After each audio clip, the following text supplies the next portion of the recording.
First, let's talk about what Zillow actually is.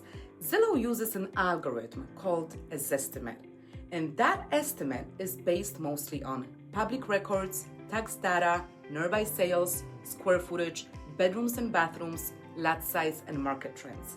Basically, it compares your home to other homes. But here is the problem. Real estate is not just math.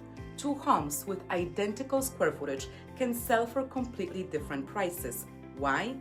Because buyers don't buy spreadsheets. They buy emotions, lifestyle, perception, condition, and experience. And algorithms struggle with that, especially here in Connecticut, where many homes are older and highly unique. One colonial from the 1940s can feel charming and luxurious, while another feels dark, outdated, and cramped. On paper, they might feel similar. In reality, buyers see them completely differently.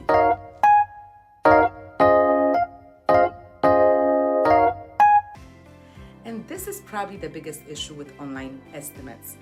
Zillow doesn't actually know your home.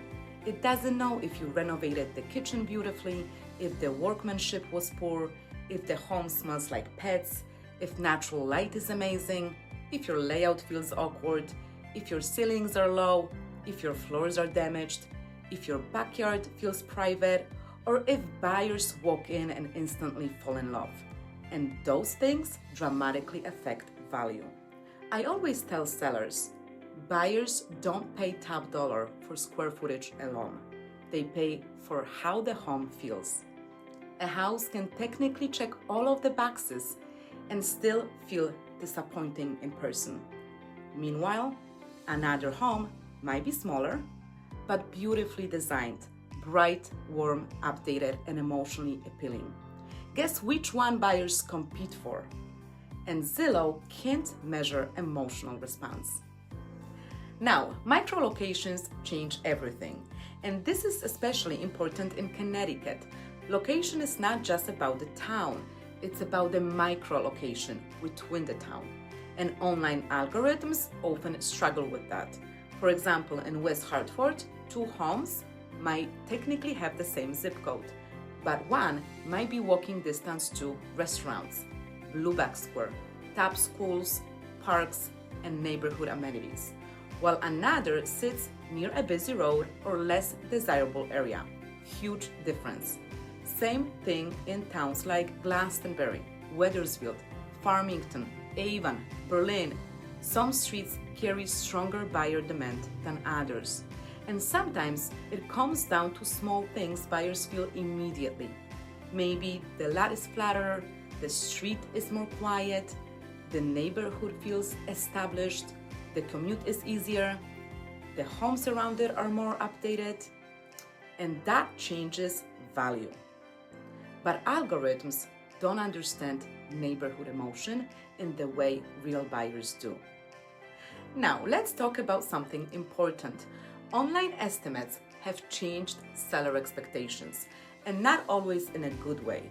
Sometimes sellers become emotionally attached to a number before even talking to an agent.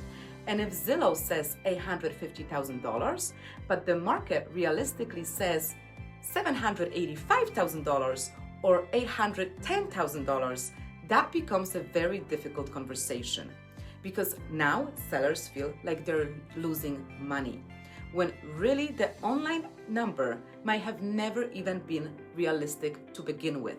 And this is where homes start sitting, because sellers chase an algorithm instead of buyer behavior. The market doesn't care what Zillow says. The market cares what buyers are willing to pay today, what competing homes look like, interest rates, inventory, condition, presentation, and emotional demand. That's what determines value, not a website estimate. So what really determines a home's value? Honestly, it's a combination of strategy and buyer psychology. And here are some of the biggest factors. Number one is condition. Not perfection, but maintenance matters. Number two is presentation. Professional photography, staging, lighting, cleanliness, layout. Number three is location. not just town, specific neighborhood and street appeal. Number 4, timing. Markets shift seasonally. Buyer demand changes. Number 5 is inventory. If buyers have fewer options, value raises. Number 6 is emotional response. And this is huge. When buyers emotionally connect to a home, they stretch. That's where multiple offers happen. And lastly, number 7, pricing strategy. And this is massive. The right pricing strategy can create bidding wars that push the final sale price higher than expected. Meanwhile, overpricing often kills momentum immediately. And this is why experienced pricing strategy matters so much. Because pricing is not guessing, it's positioning. Well, now to be fair, I'm not saying Zillow is useless. It can actually be helpful for general market awareness, tracking neighborhood activity, understanding trends, watching inventory, getting a rough range. But it should never be treated like an official valuation, especially before making major financial decision. Does that make sense? And honestly, the most accurate pricing conversations happen when someone actually walks through the property and evaluates condition, updates, layout, buyer appeal, location nuances, and current condition, because those details matter tremendously. So if Zillow has ever made you wonder, what is my house actually worth? Just remember this: your home's value is not determined by an algorithm alone. It's determined by the market, the buyers, the strategy, the presentation, and the emotional response your home creates. And sometimes the difference between an average sale and an exceptional one comes down to how the home is positioned from day one. And if you're thinking about selling anywhere in Connecticut and want a real conversation about your home's current value, what buyers would realistically pay, and what strategy would maximize your sale, I would love to help. I'm Agnes, a real estate agent in Connecticut. Make sure to subscribe because every week I share Connecticut real estate insights, relocation advice, buyer and seller strategy, and the behind the scenes things most people never hear about real estate.